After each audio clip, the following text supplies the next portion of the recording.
Alat dan bahannya: botol plastik bekas atau gelas plastik, sendok, pisau, tanaman.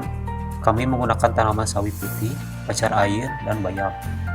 Pewarna: air yang dibuat berwarna sebagai penanda sampai mana air tersebut naik di batang dan sampai ke daun.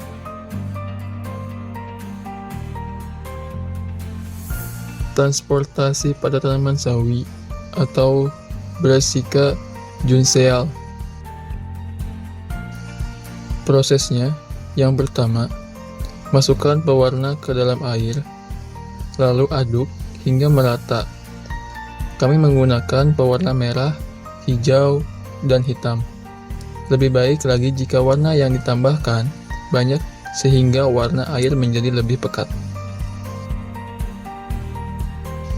Lalu, masukkan tanaman sawi ke dalam setiap botol. Yang ketiga, simpan tanaman di bawah sinar matahari selama kurang lebih 2-3 jam. Lalu amati perubahan yang terjadi. Ternyata, ada perubahan warna pada tanaman sawi, yaitu pada bagian daunnya di mana terlihat perubahan warna yang jelas. Hingga pada pertulangan daunnya, tanaman sawi ini mengalami transportasi karena memiliki silem. Jadi silem berfungsi untuk mengangkut air yang diberi pewarna tersebut ke daun. Selain itu, meskipun tidak ada akarnya, air tetap dapat ditransportasikan karena ada faktor yang mempengaruhinya, yaitu daya hisap daun dan kapilaritas.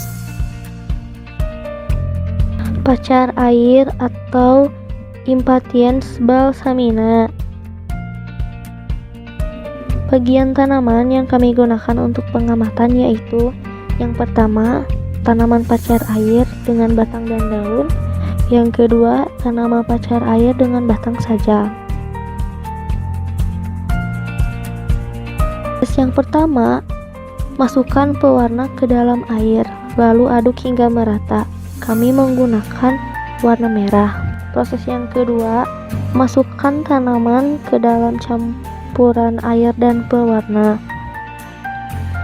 Proses yang ketiga, simpan di tempat yang terkena sinar matahari langsung selama kurang lebih 2-3 jam.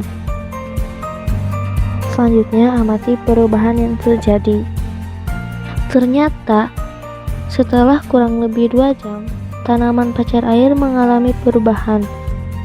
Terjadi perubahan pada batang dan juga daun. Pada tanaman pacar air dengan batang saja, terlihat perubahan warna pada batangnya. Meskipun tidak memiliki daun, air yang menyerap pada faktor yang mempengaruhi, yaitu dipengaruhi oleh daya kapilaritas batang. Pada tanaman pacar air dengan daun dan batang, terjadi perubahan warna pada batang dan daunnya. Ada semburat warna merah yang jelas. Tanaman pacar air dengan daun dan batang ini menyerap air paling cepat. Hal ini karena adanya faktor yang mempengaruhi, yaitu daya hisap daun dan daya kapilaritas batang. Potong batang secara melintang. Untuk ini harus menggunakan mikroskop agar lebih jelas jalurnya, bahwa silem ini mengangkut air dari batang ke daun.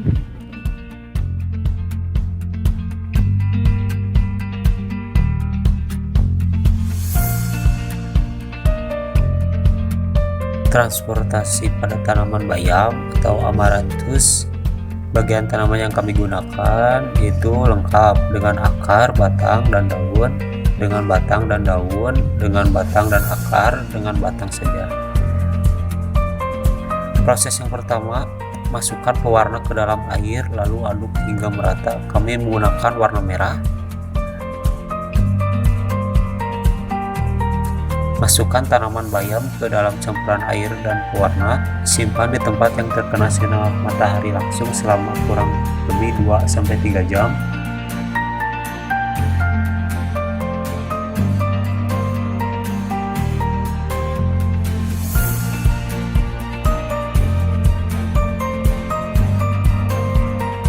mengamati perubahan yang terjadi. Ternyata setelah kurang lebih dari 2 jam, tanaman bayam mengalami perubahan. Terjadi perubahan warna pada batang dan juga daun.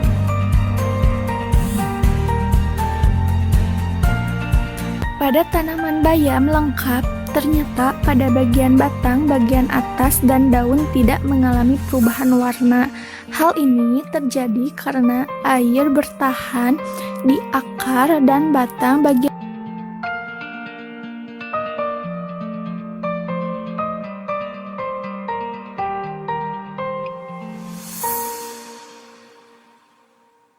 pada tanaman bayam dengan batang dan daun saja ternyata mengalami perubahan warna yang jelas pada bagian batang, dan pada pertulangan daunnya pun terlihat kemerah-merahan.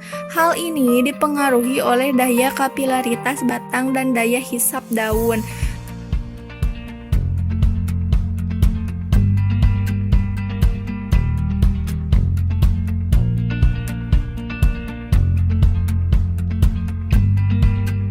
Tanaman bayam dengan akar dan batang ternyata sama seperti tanaman bayam lengkap, di mana air tertahan di akar dan batang bagian bawah saja.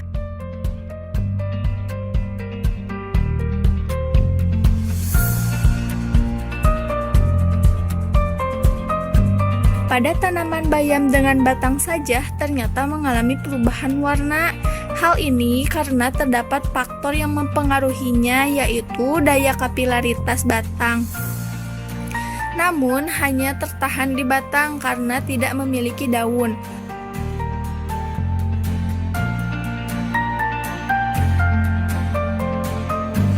Pada proses transportasi melibatkan berkas pengangkut. Adapun berkas pengangkut terbagi menjadi 2, yaitu xilem dan flum. Xilem adalah bagian tanaman, yaitu sebagai pengangkut air dan garam mineral dari dalam tanah. Sementara flum sebagai pengangkut hasil fotosintesis, yaitu makanan bagi tanaman yang kemudian didistribusikan oleh flum ke seluruh bagian tanaman. Transportasi berpengaruh dalam proses fotosintesis karena air yang diangkut dari dalam tanah dibutuhkan dalam proses tersebut. Pada transportasi, air berkaitan juga dengan proses transpirasi karena air yang diangkut sebagian besar akan ditranspirasikan oleh tanaman melalui stomata, lubang kutikula, dan lentisel. Pada transportasi ini dipengaruhi oleh beberapa faktor, yaitu daya kapilaritas batang, daya tekan akar, daya hisap daun, dan pengaruh sel-sel yang hidup. Cahaya matahari berpengaruh dalam proses transportasi air ini karena berkaitan dengan proses transpirasi. Jadi, gunanya tanaman disimpan di tempat yang terkena cahaya matahari langsung adalah agar air lebih cepat melakukan transpirasi karena faktor lingkungan seperti intensitas cahaya dan suhu yang tinggi membuat transpirasi air lebih cepat. Bahkan dalam 1 jam pengamatan yang kami lakukan sudah mulai terlihat perubahan warna pada batang. Sementara itu, jika berada di tempat yang tertutup, tidak terkena sinar matahari secara langsung, membutuhkan waktu yang cukup lama. Hasil dari pengamatan yang kami lakukan yaitu tanaman pacar air maupun tanaman bayam yang paling cepat menyerap air atau mengangkut air adalah tanaman yang memiliki bagian daun dan batang. Hal ini karena ada faktor yang mempengaruhinya, yaitu daya hisap daun dan daya kapilaritas batang. Dalam pengamatan yang kami lakukan pada transportasi air pada tanaman, hanya beberapa faktor saja yang mempengaruhi, yaitu daya kapilaritas batang dan daya hisap daun. Hal ini karena praktikum yang kami lakukan tidak langsung pada tanaman yang masih di dalam tanah, melainkan langsung pada wadah yang berisi air berwarna. Tentunya jika tanamannya di dalam tanah sangat berpengaruh sekali akar tersebut Karena fungsi akar salah satunya yaitu menyerap zat-zat seperti unsur hara yang ada dalam tanah, sehingga daya tekan akar ini akan mempengaruhi proses transportasi.